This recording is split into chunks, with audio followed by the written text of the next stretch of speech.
The alarm tore through my skull before my eyes even opened. A flat, mechanical voice repeated the same words over and over. Vital signs critical. Subject terminating. Vital signs critical. Subject terminating. I was on my back, staring at a cracked ceiling panel, and my chest felt like someone had poured molten metal into it. Smoke curled along the walls of the med bay. Somewhere behind me, glass rained down in slow, glittering pieces. Get up, I told myself. My voice came out as a whisper, but I said it again, louder. Get up. A pale blue face leaned over me. Nayeli. Her 3 eyes were wide, the middle one narrowed the way it always did when she was afraid. She placed a trembling hand on my shoulder. Don't move, Ellery, she said. The alarm has sounded. It is finished. The alarm doesn't get to decide that, I said, and pushed myself up on one elbow.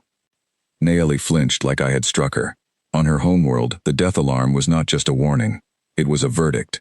When it sounded, you stopped struggling. You made peace. You let go with dignity. Fighting it was considered an insult to the process of dying itself. I had never once agreed with that. The ship groaned around us, a long metallic shriek that came from somewhere deep in the hull.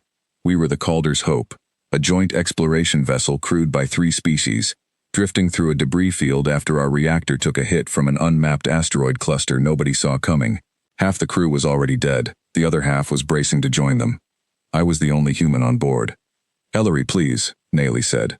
The alarm is just a machine reading numbers, I said, gritting my teeth as I forced myself upright. Pain lit up my ribs like a struck match. Numbers don't get the final say. I do. Behind Nayeli, a tall figure stumbled through the smoke. Doran, our engineer, one arm hanging useless at his side, blood dried along his jaw. He looked at me like I had grown a second head. You should not be standing, he said. His species didn't do subtlety. Your readings say you have perhaps 6 minutes remaining. Then I've got 6 minutes to prove the readings wrong, I said. I grabbed the edge of a broken console to steady myself and looked past them, down the corridor toward the reactor section. Sparks jumped from a torn cable near the ceiling. The alarm kept blaring behind us, insistent, patient, certain of my ending. What's our status? I asked, forcing my voice into something steady. Doran hesitated. The core is failing. Coolant lines ruptured in the collision. In perhaps 10 minutes, containment fails completely. And if containment fails, then there is no more ship, Nayeli said quietly. And no more us. I nodded slowly, feeling the truth of it settle into my bones alongside the pain. 6 minutes for me. 10 for all of us. The alarm screamed the same message from every speaker in the ship, relentless, mechanical, uncaring. Then I guess I've got somewhere to be, I said, and started walking. Nayeli grabbed my arm. Ellery, you cannot. Your body is failing. The alarm does not lie. It's not lying, I said, meeting her middle eye. It's just wrong about what happens next. I pulled free and moved down the corridor, one hand pressed to the wall, boots dragging through ash and scattered debris. Every step sent a fresh wave of pain through my side, but I kept moving.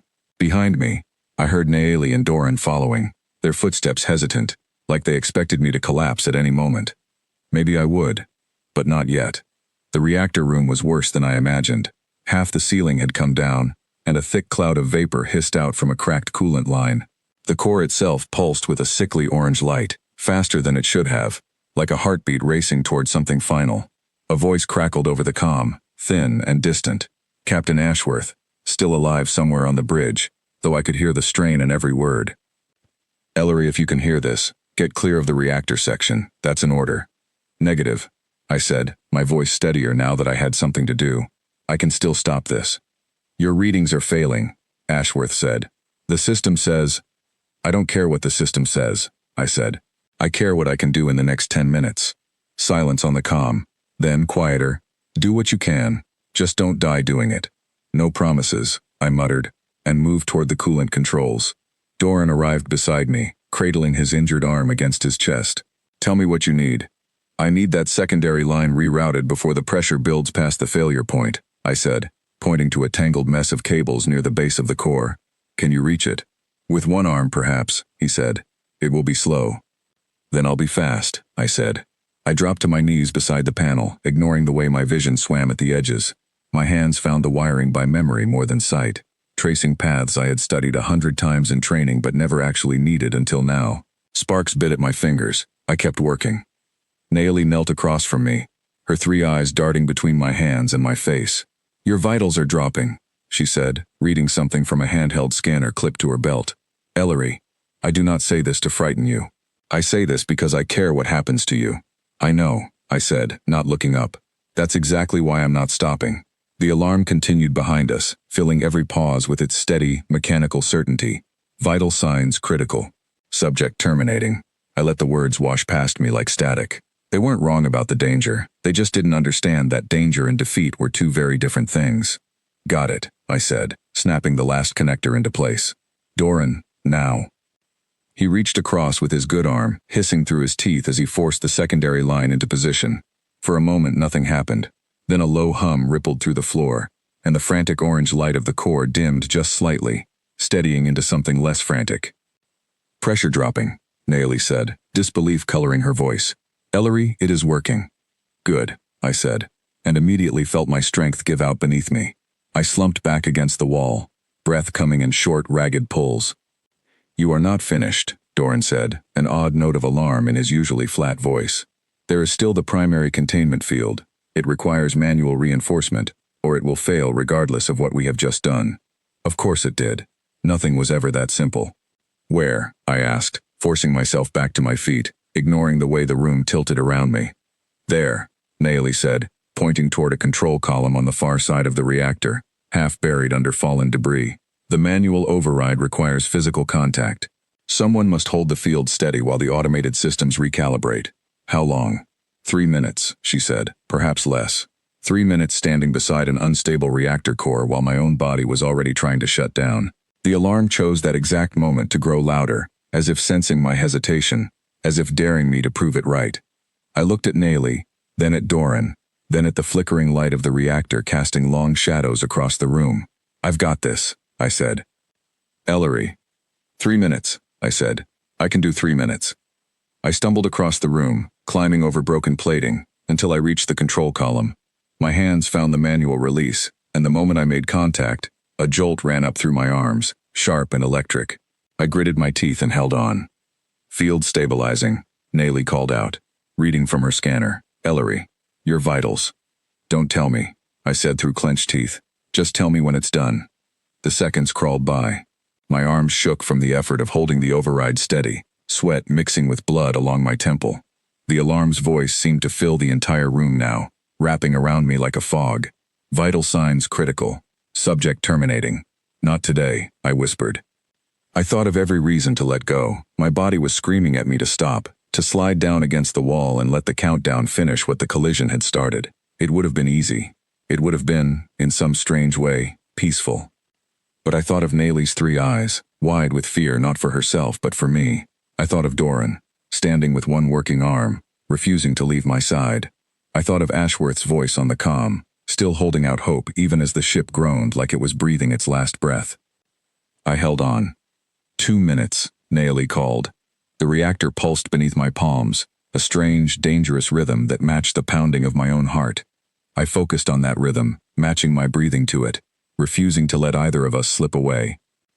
1 minute, Naomi said, her voice tight with something that might have been hope. The lights around us flickered, dimmed, then steadied. The frantic orange glow of the core shifted toward a calmer blue, the color easing my racing thoughts even as my body threatened to give out entirely. Ellery, let go now, Naomi said. The field has stabilized. You can release it. I didn't move at first. My hands seemed fused to the metal, my mind still locked in the rhythm of holding on. Then, slowly, I peeled my fingers away, and the moment I did, my legs buckled beneath me. Doran caught me before I hit the ground, his one good arm wrapping around my shoulders with surprising strength. The alarm, he said, something like wonder creeping into his voice. Ellery, listen.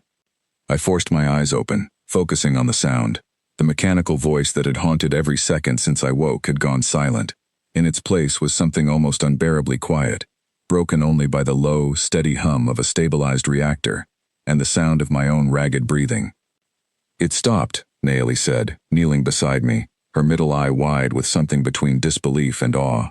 Ellery, the alarm has stopped.